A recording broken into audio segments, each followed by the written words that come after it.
Welcome back to Klepper's Corner. Today in history, the only show brave enough to ask the hard-hitting question: what if January 5th is actually haunted?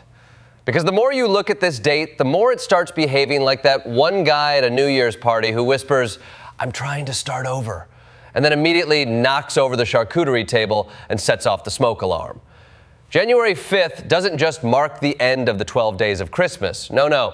It marks the moment history wakes up from its holiday nap, stretches, cracks its knuckles, and says, time to cause irreversible structural change.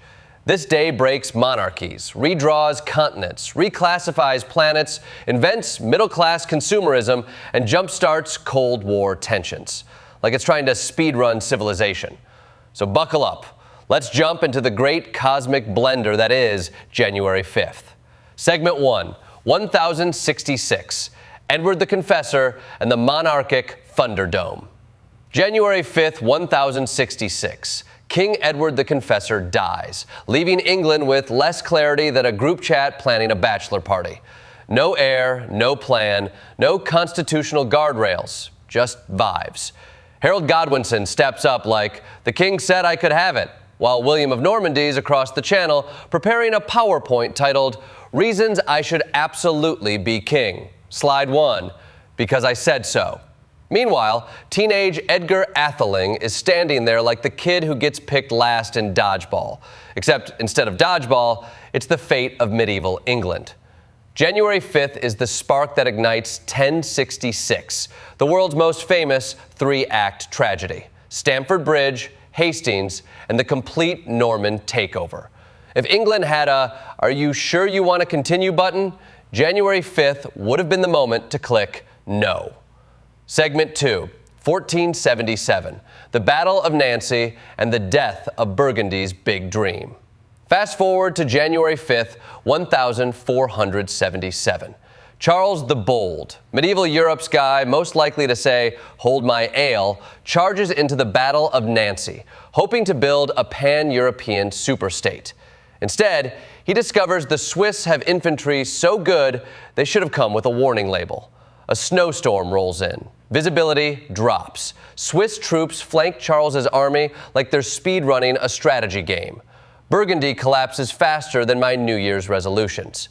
And while the details of Charles's death are historically robust, January 5th is remembered less for the gore and more for the geopolitical dominoes it kicked over. France gets bigger, the Habsburgs get richer, and Europe gets 2 centuries of "let's fight about Burgundy" sequels. January 5th, ruining ambitious men's plans since 1066. Segment 3, 1595. King Amador and the Atlantic world says absolutely not. January 5th doesn't just topple kings. Sometimes it creates them. In 1595, Amador leads a nearly successful uprising of enslaved people and Anguillari's Maroons in São Tomé. He burns plantations, fights organized militias, and briefly establishes himself as king of São Tomé. A king, not because he married into it or his cousin died or he got elected by a medieval council that definitely should have had a better HR department, but because he took back power. The revolt collapses, but not before permanently damaging the island's sugar industry and helping push the entire plantation economy toward Brazil. Modern São Tomé honors Amador as a national hero, proving that sometimes rebellion outlasts victory. January 5th, where revolution doesn't need a crown, just guts. Segment 4, 1781. Benedict Arnold burns Richmond because he's having a bad year. Ah, yes, January 5th, 1781. The day Benedict Arnold, America's most famous "it's not me, it's definitely you" partner, raids and burns Richmond, Virginia. Arnold arrives with Hessian Jaegers and loyalists like he's producing the world's grimmest home makeover show. Extreme Makeover, Treason Edition. Governor Thomas Jefferson flees, militiamen scatter, and Arnold sends Jefferson a polite letter offering not to burn Richmond in exchange for supplies. Jefferson declines, probably with the 1781 equivalent of K. Richmond burns anyway. Washington is so furious, he basically subtweets the universe, giving Lafayette orders that amount to, if you find Arnold, don't bring him back. January 5th, the day that proves even revolutions have that one guy who ruins everything. Segment 5, 1895, the Dreyfus Affair and the birth of modern Zionism. On January 5th, 1895, France stages the most theatrical miscarriage of justice ever attempted without a fog machine. Captain Alfred Dreyfus, wrongly convicted of treason, is publicly stripped of his rank in the courtyard of the École Militaire.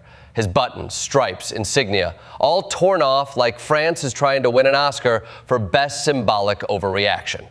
But the real plot twist is in the audience. Journalist Theodore Herzl. He watches the mob shout anti-Semitic chants and realizes that assimilation isn't protecting anyone.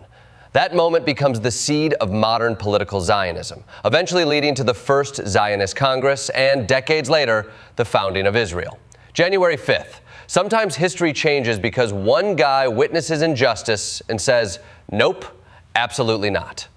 Segment 6, 1914 and 1933. Ford's $5 day and the Golden Gate Bridge break ground. January 5th isn't just about kings, coups, and chaos. Sometimes it's about innovation that changes everything. 1914, Henry Ford introduces the $5 day, instantly inventing the modern middle class. Workers go from, I cannot afford the thing I build, to, I can absolutely buy the thing I build, and maybe two if overtime is good. Of course, the sociological department checks whether workers are living correctly, which is corporate speak for, we think we're your parents now. 1933, construction begins on the Golden Gate Bridge. The giant orange, you can't build that, turned, watch us build that monument. This project creates jobs, lifts morale, and introduces mandatory safety nets, proving America can engineer its way out of despair with enough steel, cables, and questionable optimism. January 5th, where capitalism and engineering fist bump. Segment 7, 1968 and 1991, Prague Spring and the South Ossetia War. January 5th also loves shaking up the Cold War. 1968, Alexander Dubček rises to power in Czechoslovakia and launches socialism with a human face, which is like telling the Soviet Union, we're going to loosen the rules, but like, nicely. Moscow responds in August with tanks because the USSR was constitutionally incapable of not overreacting. 1991, Georgian troops enter South Ossetia, sparking the region's first major war. This moment becomes the messy origin story for the still unresolved tensions that later ignite again in 2008. January 5th, turning frozen conflicts into very unfrozen conflicts since the Cold War began. Segment 8, 1943, 2005, and 2014. Carver's legacy, heiress discovered, India goes cryogenic. January 5th likes to end on science, probably to balance out all the monarchy collapses. 1943, George Washington Carver dies, leaving behind a scientific legacy so big you almost forget he once had to file an actual patent for peanut soap. Carver rebuilt Southern agriculture by introducing crop rotation, making peanuts the Beyoncé of legumes. 2005, astronomers discover Eris, a dwarf planet that bullies Pluto out of the Planet Club. Eris shows up, says, I'm just as big, and suddenly we're down to 8 planets and one collective identity crisis.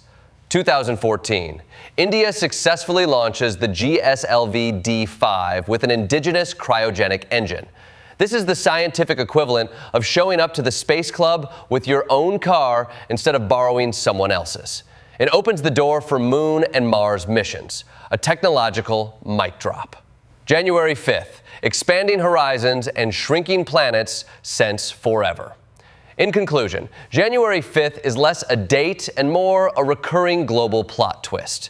It births reformers and rebels, burns cities and bridges, continents, inspires scientific leaps and political movements, all while whispering, let's make today interesting. Maybe history doesn't repeat. Maybe January 5th does. And that's today's journey through Klepper's Corner, Today in History. Tune in next time when we ask, Why does the universe keep scheduling major events when we're barely awake after the holidays?